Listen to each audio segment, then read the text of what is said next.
আপনি যদি এই ৬টি খাবার আপনার বাচ্চাকে নিয়ম করে খাওয়াতে পারেন তাহলে ইনশাআল্লাহ আপনার বাচ্চার স্বাস্থ্য ভালো হবেই। আসসালামু আলাইকুম দর্শক, আমার আজকের পর্বে থাকছে 7 মাস থেকে 5 বছর বয়সী বাচ্চাদের জন্য খুবই পুষ্টিকর, স্বাস্থ্যকর, মজাদার একটি খাবারের রেসিপি। খাবারটি বাচ্চাদের দ্রুত ওজন বাড়াবে, উচ্চতা বাড়াবে এবং স্মৃতিশক্তি বাড়াতে সহায়তা করবে।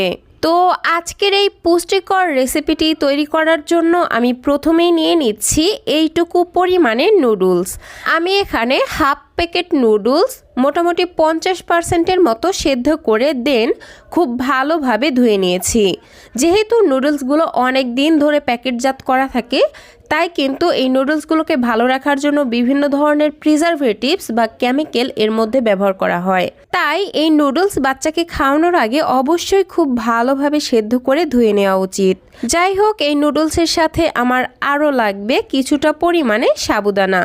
এখানে আমি আমার বাচ্চার চাহিদা অনুযায়ী সাবুদানা আগে থেকেই পানি দিয়ে ভিজিয়ে রেখেছিলাম, তো সেই সাবুদানাটাকেই খুব ভালোভাবে পরিষ্কার করে এখানে নিয়ে নিচ্ছি। দেখতেই পাচ্ছেন ভিজিয়ে রাখার ফলে কিন্তু সাবুদানাগুলো বেশ অনেকটাই ফুলে উঠেছে। তো এখন এগুলো রান্না করার জন্য সরাসরি নিয়ে যাচ্ছি চুলায় একটি পরিষ্কার প্যান বসিয়ে এর মধ্যে দিয়ে দিচ্ছি পরিমাণ মতো বিশুদ্ধ খাবার পানি। তো পানিটা যখন এরকম ফুটে উঠবে তখন আগে থেকেই সেদ্ধ করে রাখা নুডলস এবং সাবুদানাগুলো এই পানির মধ্যে দিয়ে দিব। তো এখন খাবারটির স্বাদ বাড়ানোর জন্য দিয়ে দিচ্ছি সামান্য 1 চিমটি লবণ এবং সামান্য একটু লাল চিনি।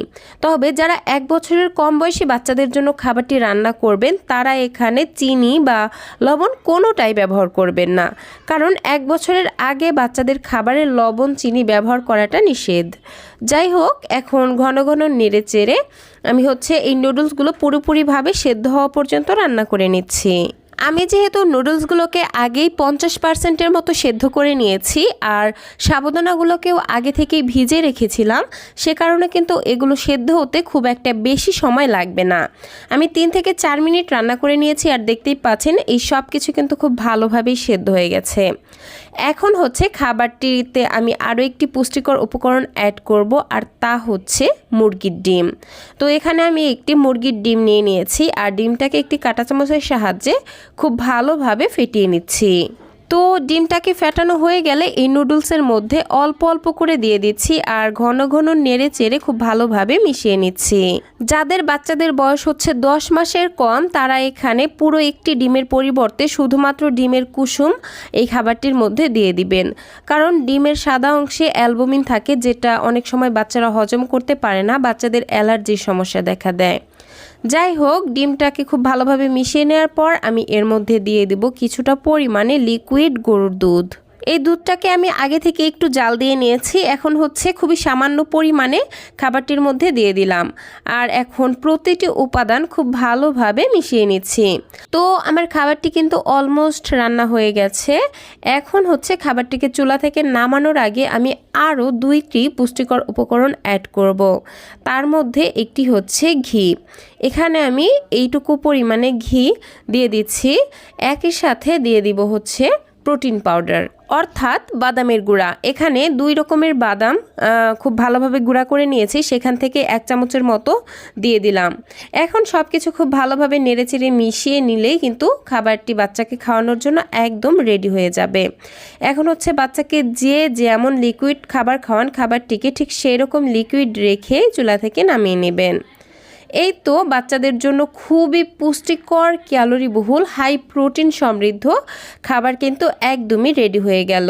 প্রিয় দর্শক, এই একটি খাবার থেকেই কিন্তু বাচ্চারা খাবারের প্রতিটি উপাদান একসাথে পেয়ে যাচ্ছে, যেমন প্রোটিন, ফ্যাট, কার্বোহাইড্রেট, এনার্জি, বিভিন্ন ধরনের ভিটামিন এবং মিনারেলস।